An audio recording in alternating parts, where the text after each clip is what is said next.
challenge. Yeah. So how do you feel about this fight, and how was camp all along? Oh man, camp was great, man. Camp has been great.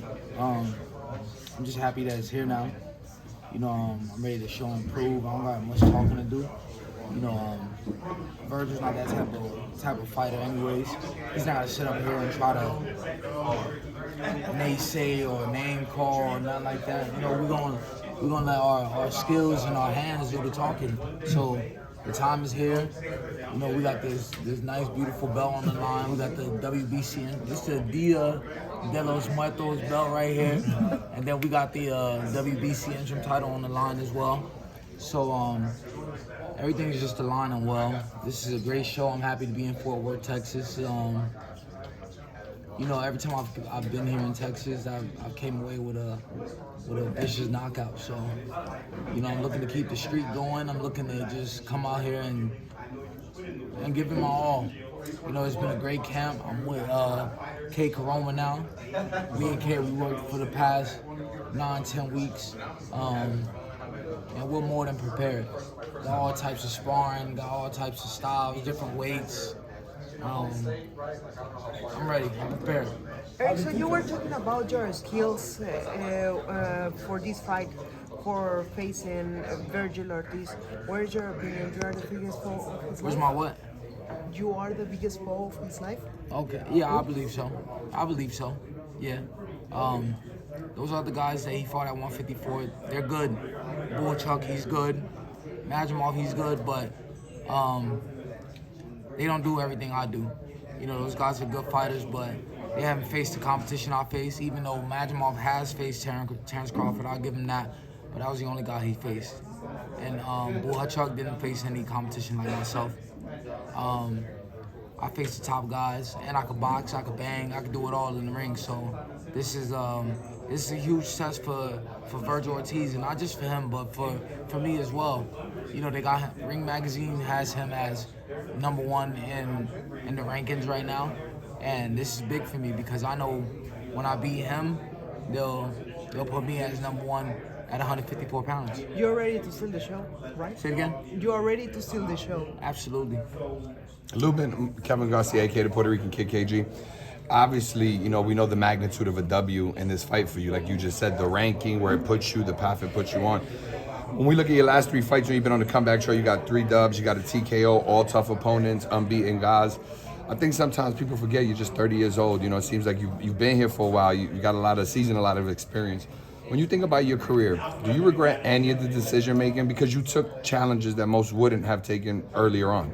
Yeah, no regrets at all. I learned from every one of them. I learned from the Charlo loss, being just 22 years old. I just turned 22 during that time. I was 21 years old in camp during that time. And I learned from that loss. I learned big time from that loss. And I went on a comeback trail. I won like 6, 7 in a row from there. And then I lost to Fundora. But the Fundora fight, I was winning. It was a fight that I was winning, and it was a good fight. I'm pretty sure everybody loved that fight. It was a grueling fight. I went toe-to-toe with a guy who's damn near 7 foot. And, it was another fight that I learned from. A lot of people deal with stuff outside of camp, and I don't want to make that excuse, but I was dealing with a lot of stuff outside of the camp. And I had, most fighters, they will have to go through mental issues and they'll pull out the fight. But me, I was going through my little mental issues. I was going through my issues, and I was like, the way that I bounce back from my mental issues is going to fight. So, maybe I answered that one wrong, but I still just went in there and I wanted to fight. I wanted to turn everything that was going on in my life during that time. I wanted to turn it around by going to fight. So, battling mental health and mental issues like that, maybe the best option for me would have been to cancel the fight or postpone the fight or something, but just being the fighter that I am, I wanted to go in there and fight somebody like Fundora. I was sitting at #1 in the WBC. He was at like #4 or #5, and it was like a fight that was ordered, but he needed me more than I needed him, honestly. And I just basically I just wanted to beat every top guy in the division. I want to beat all those top guys, and me doing that, I know that by the time I become champion, it'll be legacy that I already solidified. It'll be money I already solidified. Titles that, you know, the biggest fights that I already solidified. So, and I feel like I'm still on that type of trail. Fighting a guy like Virgil Ortiz, Virgil, he doesn't have the resume that I have at 154 pounds. And boxing, he doesn't have the resume. He's an undefeated fighter. I give him that.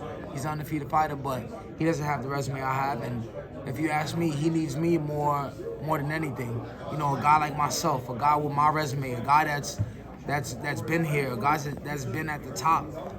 Like, mind you, I've been fighting at the high level just 3 years in as a pro. Like, I fought Charlo in just 3 years. So I feel like Virgil Ortiz is a great fighter, but this is a whole different type of fight for him too. It's not just a big fight for me. You know, me coming to his backyard, me coming on this promotion, this TV network. It's not just about that. He got some proving to do too. So it's more like, instead of that poster they got where I'm like entering his world, dare to enter and all that type of shit, it's more like Judgment Day. That's what I named this fight. It's more like Judgment Day. Judgment Day for myself, Judgment Day for Virgil Ortiz as well. Erickson, you told me a few weeks ago that you don't want to, if you win, you don't want a Boots fight, but yet they're already promoting Virgil and Boots. You'd rather go after a Fundora or Charlo rematch. Talk about that. If the let's say this, if the Boots fight presents itself and it makes sense, yes, I do want that fight, because I want any type of fight. When it comes to fighting, I'll fight anybody, but right now I'm looking to rectify my defeats and become a champion. So that's what I'm more focused on. You know, Virgil Ortiz is 27 years old. I'm pretty sure that if they put a fight with him and Fundora versus a fight with him and Boots, we'll just see what type of fighter he really is, because, like, which one would you pick? Me, I would pick the Fundora fight because he's the champion in the weight class, and Boots is just pretty much a voluntary name and something you can make money off of, or whatever the case may be. But I know, solidifying my legacy, I'll fight somebody like Fundora again and win a title. Erickson, do you have any concerns about being here in the backyard of Virgil? No, Why? because I know the type of fighter I am. I know the work that I put in, the preparation that I put in.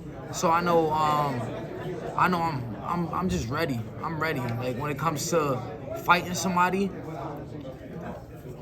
you know, I could be in his backyard, in his hometown, in his home, but when we get inside that square circle, I make it my home. Erickson, you've got so much motivating you for this fight. You know, whether it's the poster or the fact that Boots is coming to call out Ortiz. I don't really care that Boots is coming. What is the main motivator for you for this fight? The main motivation is me, myself. Me feeling kind of underachieved right now. You know, I kind of feel underachieved, and I had a lot of hype behind me. And mind you, you guys are hyping up Virgil the same way you guys are hyping up. I've seen it before. I've seen all this shit before. Like, this doesn't surprise me right here. Like, I've seen it before. Hyping up Virgil, him in his home. I just fought in my hometown, my last fight. I fought an 18-0 kid. He was 18-0, 17-0. I just fought in my hometown. So I know what comes behind promotion. This is all promotion to me. It's like everybody coming, oh, Virgil Ortiz and Boots and all the cameras and all. It's cool, I understand. But I've seen this before. I was in Virgil Ortiz's shoes not too long ago. I was just in his shoes, like being the young kid coming up, being the young fighter. The promoters are all behind them, trying to think ahead of different fighters that he could fight, like the Boots fight, and make big fights, big fantasy matchups. I already been there before, so like this is nothing new to me. That's why I'm so like I'm motivated. I'm motivated not just by the poster. The poster don't mean shit to me. That shit don't mean nothing to me. That's just somebody that came up with some art. It don't mean nothing to me. This is their promotion. This is their TV network. I never fought on the zone. It's my first time fighting on the zone. So I know that like they're big on trying to promote him. It's a promotion. So it don't mean nothing to me. When we get inside that ring, that's what matters. You talked about boxing. You talked about being a boxer puncher. You can bang, we know that, and you can box. We know that Virgil is pretty much a banger. He's going to come forward the whole time. What is it going to take to beat him? Is it going to take the boxing, your boxing IQ? I'm not telling you my game plan.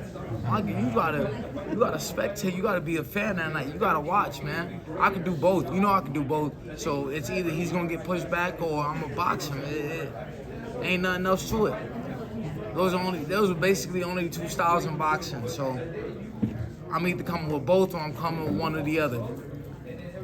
Is it going to go to the distance? You'll see. You'll see. My main focus right now is just going in the ring.